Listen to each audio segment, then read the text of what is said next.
Well, currently, Sweden is witnessing a large and significant problem with firearm related violence as well as gang related violence.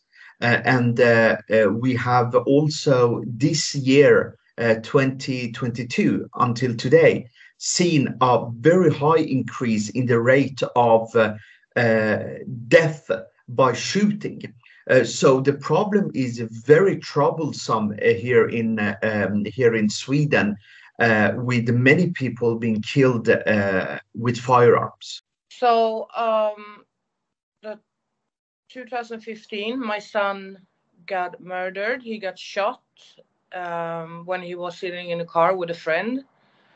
Somebody shot against the car with an automatic weapon, and he got shot in the head, and he died. So it's still a nightmare, even though, like I said, it's been 7 years. He's still as dead today, and he was my only child. And with that comes other things, like you lose your identity as a mother. Since the shootings in Sweden started during the 2010s, we witnessed many shootings to the extremities, to the arms, to the hands, to the legs. But we are seeing a shift now, that we have far more shootings towards the head.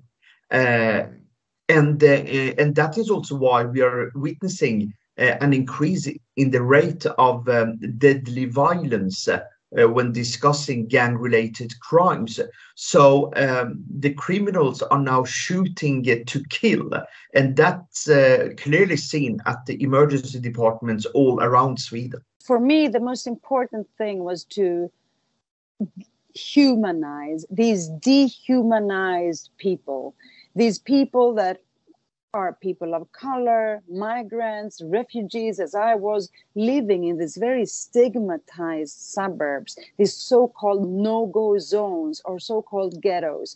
And only because the kids are Muslims, they're of other religions, other cultures, other ethnicity, they are reduced in media to numbers or, small articles here and there. So I was wondering, when I started working with this, like 7 years ago, when I was one of the first to see that something is really going wrong here, I was really surprised.